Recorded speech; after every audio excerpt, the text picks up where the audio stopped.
Hello and welcome to Caregivers First. I'm Pat Bowes, sitting in today to kick off a new chapter here at SCAN. SCAN stands for Social Community Activities Network, and today is a really special day.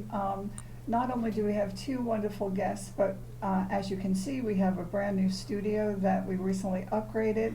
Today is a lot of first, so I wanted to take this opportunity to introduce you to our two special guests. First, joining us is Stephanie Hunsinger. She's the State Director of AARP, and also AARP New Jersey is one of our newest sponsors, so we're really excited to have you with us. And then, second guest is Lavelle Jones, State President of AARP New Jersey. She serves as the Principal Volunteer Spokesperson for 1.3 million members and 300 volunteers. Lavelle is a graduate of Wellesley College and Seton Hall Law School, but she is also going to be our brand new host for SCAN Caregivers First TV show going forward. So welcome. Thank you so I'm much. really excited that you're here for lots of reasons. One is that this partnership that we have now, I can only see it doing great things and growing and being able to educate the public a lot more in regards to this whole topic of caregiving, which is important to everyone, whether they consider themselves a caregiver or not, because most people don't. And if you're not now, you will be in the future. But before we get into some of the conversation about AARP, tell us a little bit about yourself and how you come to our table today, and then we'll talk to Lavelle. Sure. So I have been the state director for AARP New Jersey for just over 3 years now. I joined AARP after having a long career in nonprofit, so I've had over 20 years of nonprofit experience working primarily in areas for individuals who are aging and for disabled. So caregiving is very dear to my heart. I have served as a caregiver myself for loved ones, and just know how vital and important that role is and how important it is to have support and resources for those individuals. And we have over 1 million family caregivers in the state of New Jersey. Really? Yes, and they really are the backbone of our healthcare system. They provide services that allow individuals to stay within their home, and I just think that I agree the partnership with SCAN is something I'm really excited about. Good. A great opportunity for us to bring more to caregivers across the state. Yeah, we're excited too because, again, we hear it every day in regards to people and not knowing where to go, who to call, and what's available out there. So we're hoping to build this show, this new show, as a building, so to speak, where we'll start with the basics and then work our way up. Yeah, absolutely. So Lavelle. Well, thank you again, Pat, for this wonderful opportunity. I am just so excited to be part of the partnership between AARP and SCAN. I have been a volunteer with AARP for 12 years. After a 30-year career with a consumer goods manufacturing company where I had a number of managerial and executive positions, I retired in 2006, and I Lucky decided you. I was so lucky, and I've loved every day of it since. But I decided at that time that I wanted to devote my time to volunteerism. I joined AARP because it was such a perfect fit for me in terms of AARP's mission, what we try to do, our connections to the communities. It was a wonderful fit for me, so I joined initially as part of AARP's driver safety program. And then through successive years, I partnered with staff to work on community events. I also joined the Speakers Bureau, and I'm now co-chair of that bureau. And just about 2 years ago, I was appointed as the AARP New Jersey State President, and I'm just thrilled and delighted to have that position, which brings me here. And that's great. And I think some of your programs we already have. We do have the Drive Safe program here. That's always interesting and challenging. But in the same token, we also are been using some of your modulars that we'll talk a little more about and some of the training opportunities that you provide. So let's just talk a little bit about AARP and the history of it. Sure. So AARP was founded in 1958 by truly remarkable individual, Dr. Ethel Percy Andrus. She was an educator and had retired and went to visit a friend of hers who also was a retired educator.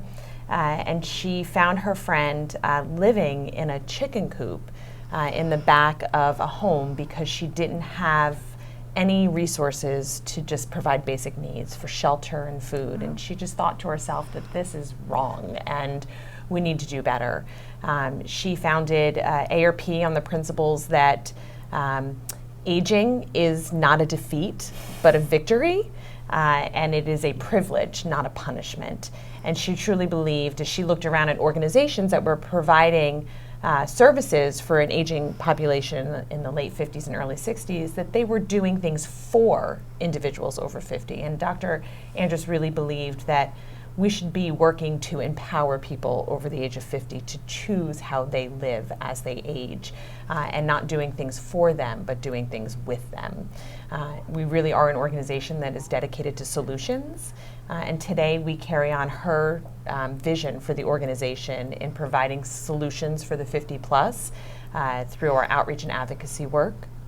And we really do believe in empowering individuals to have all of life's possibilities no matter what their age. And we totally agree with that. Yeah. Yeah, no, I'm just so happy that our missions really coincide. Yeah. And we're only 31 years old, so we have a little more growing to do, but absolutely. So tell me a little bit about what does the volunteer chair of AARP do, and what's the whole volunteer network look like? Well, I think that the most important thing is that volunteers are an integral part of the AARP organization. Our volunteers lead many of our programs and our activities and our events. In fact, our volunteers really help us maintain strong grassroots connections. Our volunteers come from varied backgrounds and lifestyles. Some of them work, some of them are retired, but they all contribute their time because they all share a passion for service to others. I am proud to be a volunteer myself, and I very often tell my volunteer colleagues that we are, in fact, the movers and shakers who help make the mission of AARP a reality, because our volunteers are in our communities all throughout the state every day, working to help people live the lives they choose as they age. So we are very fortunate in New Jersey to have a strong, dedicated volunteer corps. And I know that the Corps is looking to expand in Monmouth and Ocean. Yeah. And so that's originally how we met, because we Yes. talked about that. So Yeah. how is that going? It's going well. So we're in our first sort of transitional year.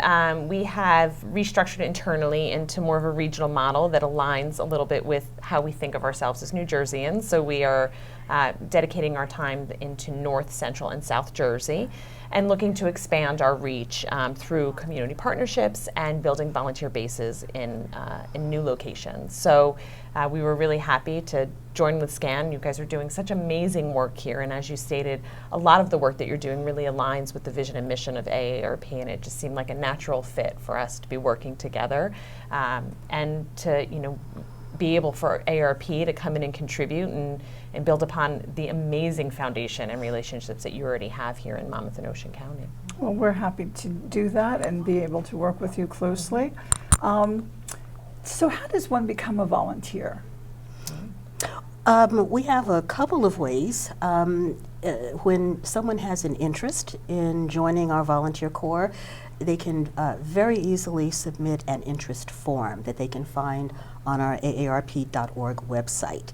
And I want to share that as an organization, we at AARP so respect and value our volunteers that we make sure that we work hard to give our volunteers as much flexibility as they need. We work hard to accommodate their needs because we certainly value and treasure the time that they're giving us. So they can go on aarp.org website, fill out the volunteer interest form, which will then go to our state office, and then we will have someone follow up and contact them to explore further what their interests are, because we have myriad volunteer opportunities. What we try to do is make sure that we take the time to know and understand our volunteers so that we can connect them with those volunteer opportunities that would really serve them well and give them the best volunteer experience. So it's a positive experience versus Absolutely. not. Yes. Yeah. And we want to make sure that there's something for them to do. Exactly. We don't want to just recruit volunteers so we can say we have 300 volunteers. We Thank want to you. recruit volunteers because there's a need for them. And so we want to be really clear in identifying what that need is. We very much believe in letting our volunteers self-select what it is that they want to do, what's important and what they feel passionate about. And so our job internally is to really say these are the roles that we need volunteers to serve for us. And to Lavelle's point, we are a volunteer-driven organization. Our founder herself was a volunteer, and so we carry on her spirit and volunteerism. And so we really want to make sure that they're engaged. We don't want to have volunteers that don't feel like they're participating or adding any value. We want it to be a good experience. Is there a volunteer orientation when someone actually, after the conversation or the interview, that if they say, I do or I will, next step? Oh, Yeah. yes. Once we've followed up with them and we've made that direct contact, we found out what their interests are. If they decide that they want to take it to the next step, then yes, we have a full volunteer orientation program where we bring the volunteers in, let them know the history, the background of the organization, make sure that they understand our mission, our objectives, make sure they understand specifically here in New Jersey how AARP is structured, make sure that they know all of the opportunities coming up for them. And we also have volunteer orientation for all of the volunteers who are part of our specific programs, and maybe we'll get into those a little bit Sure. further. But to your question and to our point, orientation is fundamental to our maintaining not just a strong and dedicated volunteer corps, but an informed volunteer corps that really adds to the strength that we have in the state. And so do the volunteers work, I believe, I don't understand the chapters. I mean, you have chapters throughout the state? Yeah, so chapters were ARP initially, as they started to, we're based out of Washington, D.C., our headquarters, and we are a national organization, so we have state offices in all 53 states. All 50 states, Washington, D.C., the Virgin Islands, and Puerto Rico. And initially, as AARP realized the value of being local and community, they formed chapters across the states. And so the chapters are all volunteer run, and that was prior to having a staff presence in state offices. We're very fortunate in New Jersey that we have several very active chapters across the state that are carrying out our social mission work in partnership with us. And so there are opportunities for individuals to join chapters as well as be a volunteer through the state office. Well, I now know more than I did before. We're going to be taking a break in a couple of seconds to share with the audience some additional information from one of our sponsors. But I think that the more we talk about it, the better I envision us doing things together. I know that you're doing some keynote speaking for us. Yes. That's coming up pretty soon. And we're going to be taking a break and being back with our two fabulous guests in a short while. Thank you. You probably already know that rehabilitation is a must for successful recovery from surgery, injury, or serious illness. What you may not know is that you're free to choose where you go for rehab.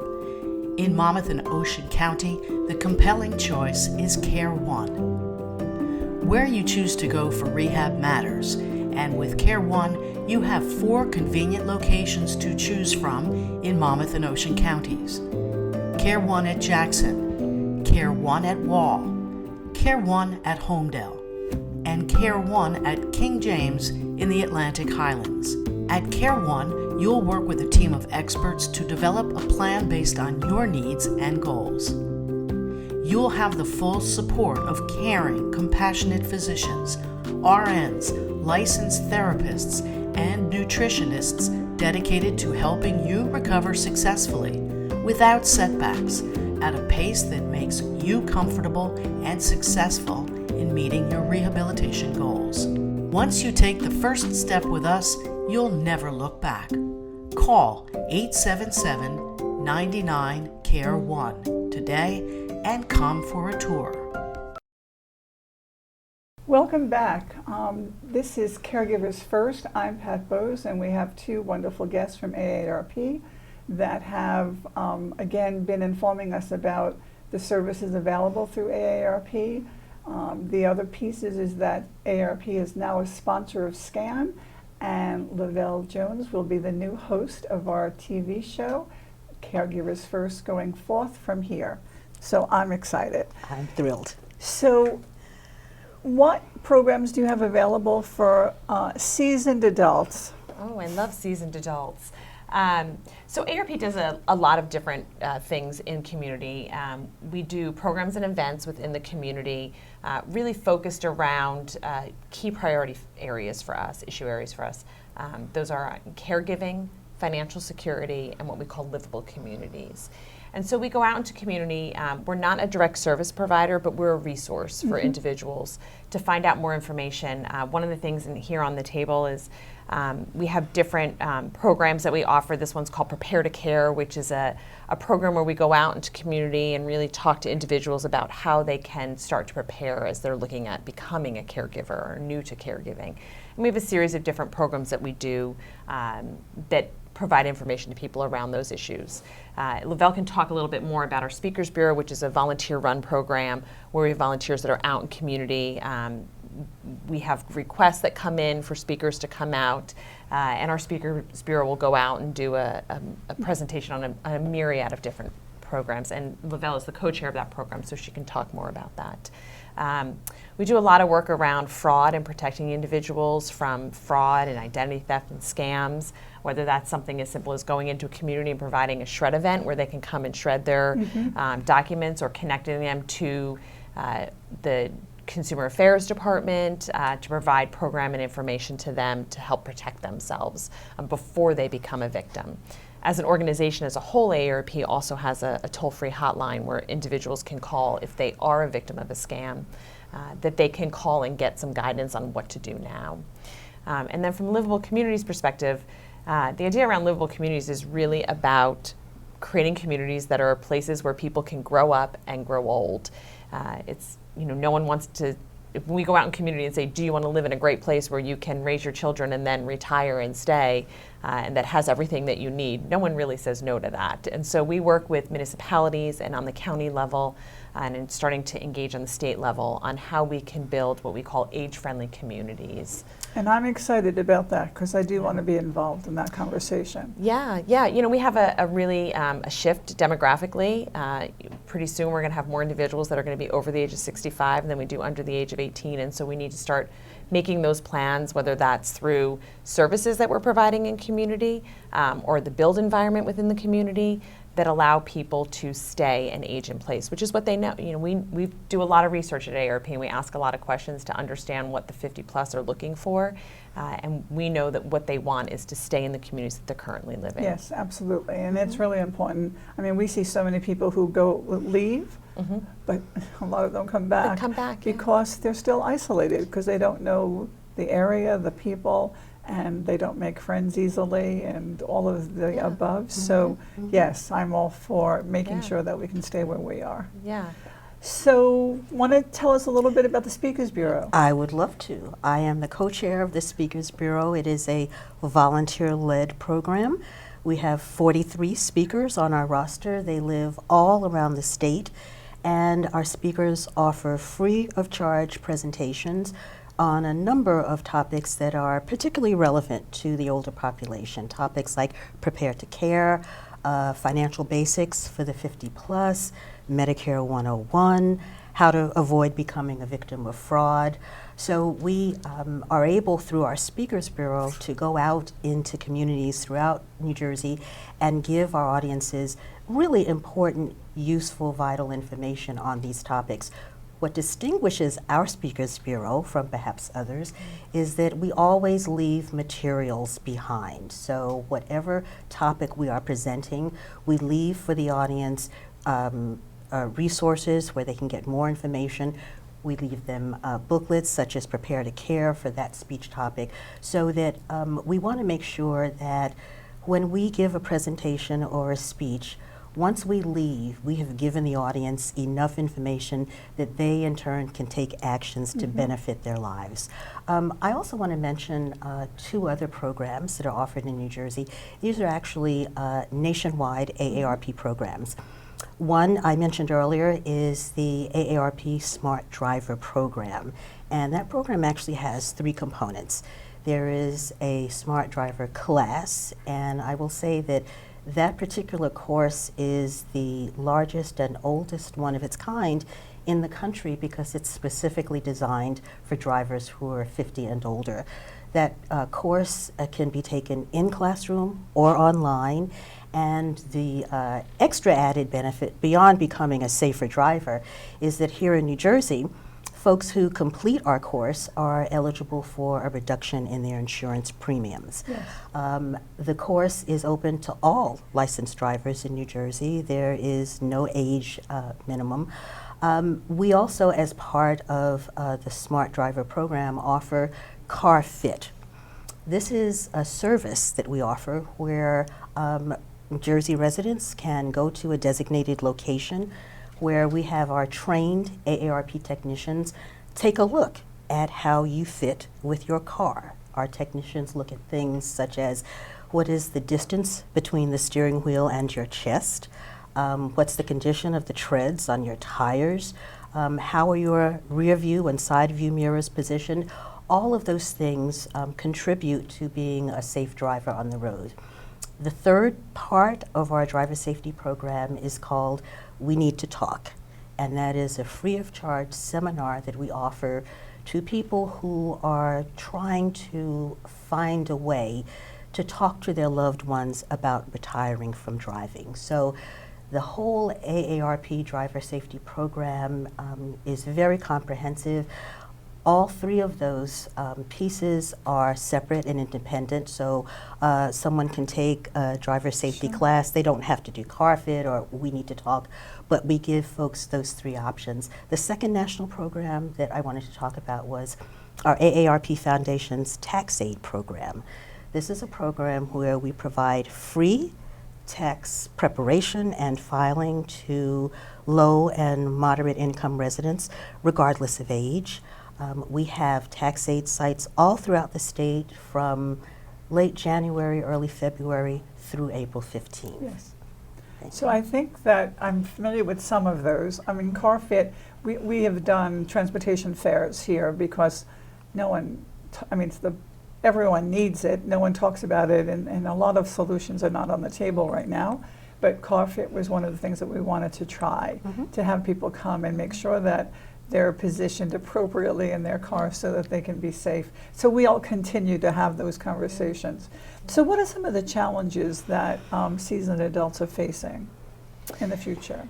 So I think there's several of them. I think that, as we talk about caregivers and the fact, I had mentioned earlier that caregivers are the backbone of our healthcare system, but our caregivers are also aging.